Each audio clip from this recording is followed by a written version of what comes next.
Hi, I'm James Shillinglaw. I'm here aboard American Empress on the Columbia River, and I'm here with Captain Corey Musi, who's the captain of this wonderful vessel, and it's really the first time for me in the Pacific Northwest. We're going to talk to the captain about this ship. It's been around for a few years now, and kind of what the experience is you get when you're sailing on board, and you'll find out about that and a lot more on Insider Travel Report.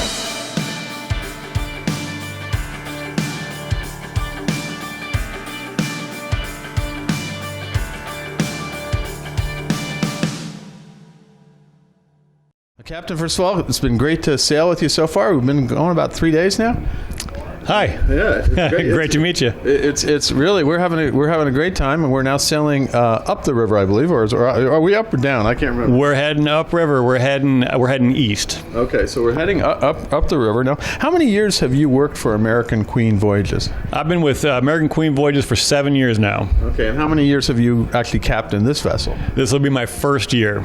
Really? So your first one? Started out as chief mate, worked my way up to pilot, and now I'm master of the vessel. Fantastic. Yeah, we were trying to interview you earlier, but you had a lot of other duties, and we're looking. There's a lot of traffic on this river, you know. It keeps you quite busy. Yes. Now let's talk about. Tell us a little bit about this ship. Now, what was we said it was? What year was it built?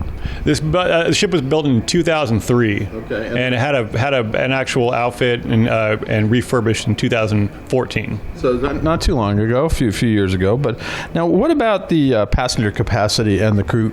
How many passengers can board, and how large is your crew? We have a capacity of 222 passengers, and the crew averages around 75 to 90 crew.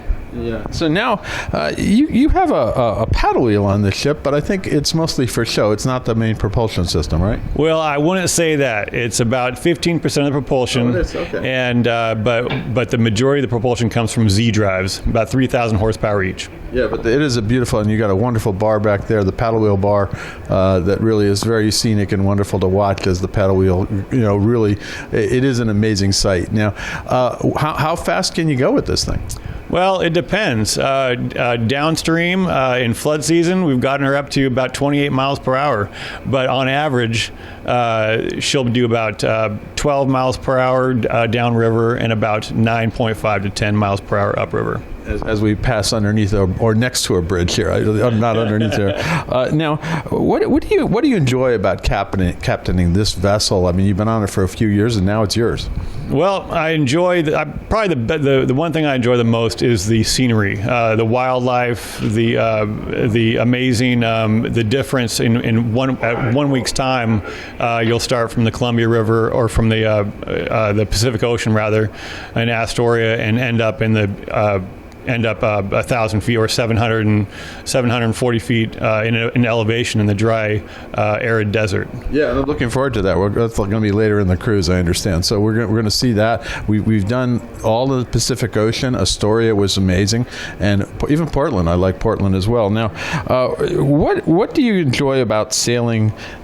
What is compared to other rivers? What do you like about Columbia River? Well, the Columbia River is pretty unique in the fact that as we go up and go through the Columbia River Gorge, which is kind of the bread and butter of the trip, because of due to the Missoula floods back in the day, massive amounts of water moved through and carved the classic Columbia River Gorge, and it's the scenery is just absolutely breathtaking, and again matches up with the wildlife, Now, what are the challenges of navigating this river? Obviously, there's a lot of traffic, but what are the things you have to worry about when you're captaining this vessel on the river? Yeah, the traffic doesn't compare to, say, other big rivers, but we do have quite a bit of environmental conditions challenges with the wind, the current, and of course we have a lot of bridges.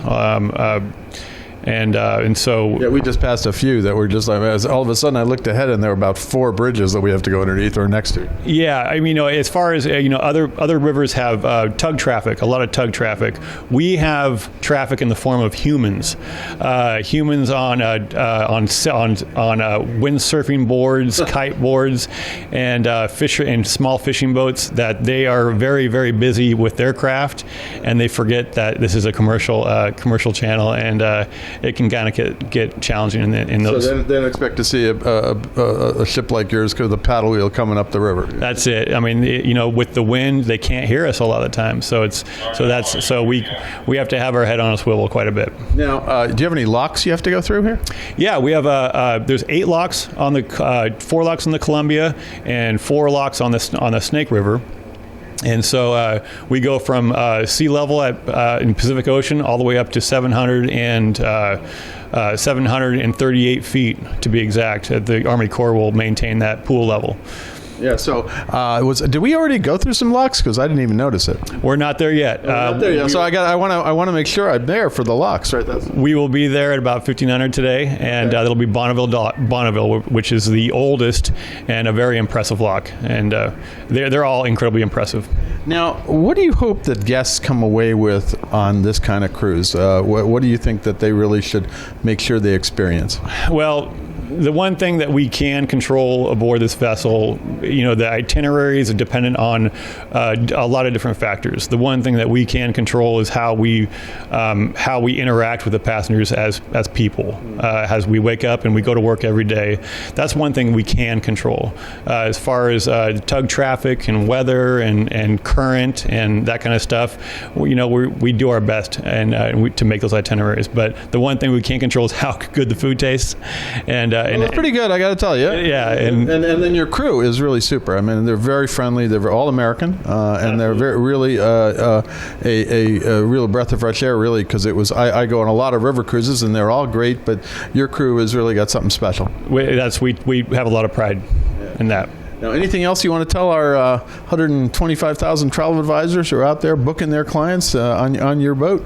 Get out here to the Pacific Northwest. It's a very unique experience, and we can't wait to see you. Fantastic. Well, I'm going to let him go back to his office here where we're on the bridge here, and we're still proceeding upriver here on the Columbia. We still got a ways to go on this cruise, a few more days, but really thank you for taking the time to speak with me and talk about this wonderful American Empress. Thank you very much, James. I'm James Shillinglaw, and this is Insider Travel Report.